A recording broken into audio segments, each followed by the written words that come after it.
If you are building an iOS application in Swift and want to link a database such as Supabase directly into your iOS application and want to automate it directly with Apple sign-in, then this video is for you. Because today I'm going to show you how to link your database to your local database through models and how to communicate the CRUD operation directly to your Supabase database for each user. So let's get into it. So you can see this is a Supabase table in which I have created one profile, one email ID is there, then one codes is there, and at the same time, this is the GitHub repository which I have used. So these are the tables which I have created earlier. Again, you can see profile table is there, codes table is there, and I have enabled row level security for each table, and I have created policies as well. So this is again written by AI. So I don't want to get into the complexities of the code. I just want to say that you can prompt AI, you can ask AI to write it for you, and it will write it for you, and you can verify in the end. So I will just open the iOS application right now, and my camera will go off, but I will just give you a little bit demo so that you understand how it works. And after that, I will walk you through something called Xcode. And in that Xcode, I will show you what code I have written, which you can again prompt to AI to understand, to make it aware that how to use Supabase. And if there is an error, I will update this GitHub repository in the YouTube section so you can refer the code as well. So let's see the implementation, and after that we will see the code.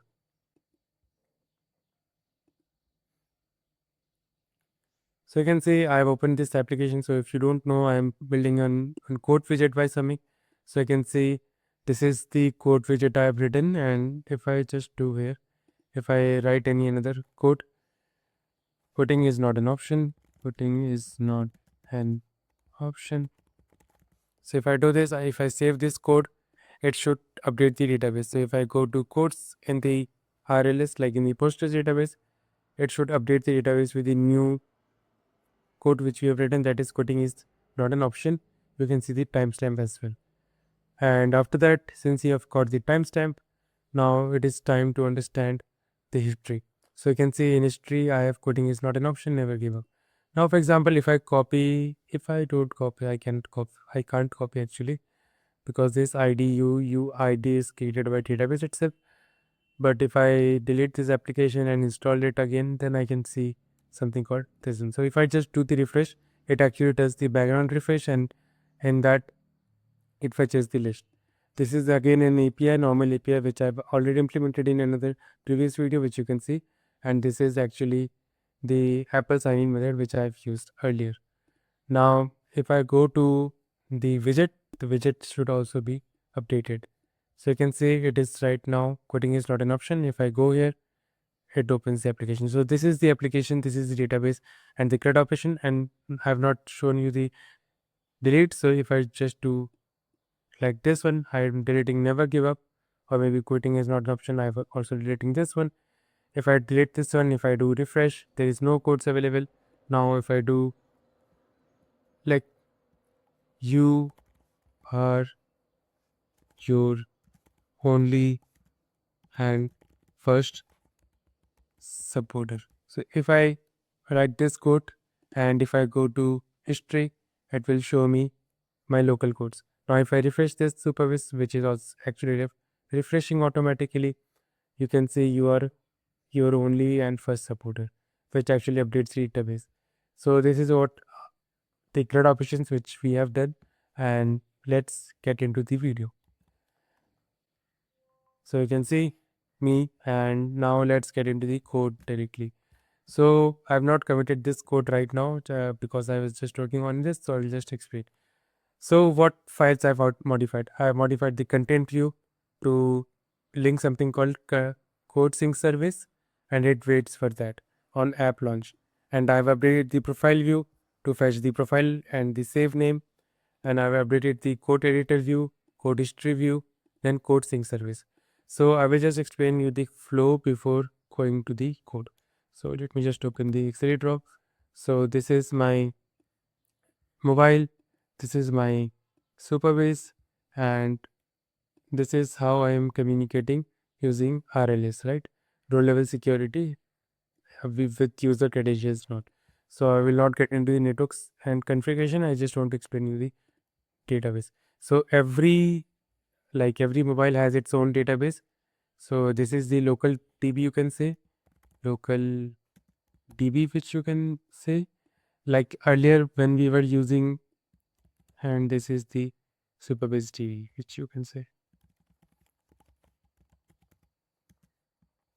So earlier what we were doing, earlier similar things we were doing in that particular thing, that is when I was not using Supabase and I was still storing the codes, that was actually stored in the local DB. So if I had uninstalled the application, my details would be deleted, which actually happened. So for that we need database. We all know that and how it is linked. So what happens is that when the app first of all launches, so this is the app which you can say. So on first launch, we will fetch the Supabase database. Fetch Supabase. Then after that we will sync to local DB. So this is the first thing which we do. When we write something, write something. So when we write something, we do something called, instead of fetching Supabase, we first make edit to local database, edit to local DB, then we upload to Supabase. So this is generally a flow which happens, and similarly for delete as well. So in delete as well, we repeat the same. So let me just copy something here. Like delete, edit, everything, every card operations. So we first make changes in the local DB and then upload to Supabase. And whenever we are fetching something, we fetch from the Supabase, then sync to local DB, then show to UI. So this is the flow. Then show to UIs. And in this, first we show to UI, then edit in database, then in local DB, and then in this. So this is how the flows actually happen behind the scene. Now let's get into the code implementation. So I can say I've again created a main actor, which which actually makes changes in the UI itself. So this is the sync operation. So on app launch, we get whether user is authenticated or not. If not, we return. If yes, we get the local codes. Okay, for immediate UI updates. Then sync with remote database. So if there is fetch remote, and we will wait and we'll compare and we will do the last sync as the new date. And then for the add code, which you can see how we are adding code, we are checking for the session, for the user ID, because we already have RLS implemented, and create code locally first, which we are doing, which I have already talked about. And after that we sync it to remote. So remote is nothing but the global database. So we call the remote database. Instead of Supabase database, I should call it remote DB, and this is the Supabase DB. So this is your application, this is your local DB, this is your Supabase DB, which is also actually a remote DB, which is actually a Postgres database behind the scene. And for delete, again, we are deleting it first in the local, then we delete from remote. So you can see await Supabase from codes, delete equation, the ID, code ID, and the value, that is the code ID, and the ID, which is the user ID. So we are just executing that command. And we have some private methods, whether we check for is user authenticated, then load local codes, fetch remote codes, sync codes and all. And this is how we have developed the code sync service.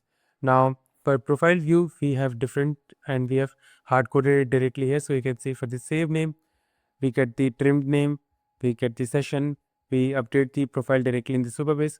We don't do any something called like local DB, remote DB type of things, but we have done it for this sync service, so that in future if you want to implement something complex, we can do that. So this is according to the industry practices. So this is the thing which I wanted to talk about, and I will see you on the next video with another implementation. Till then, take care and bye.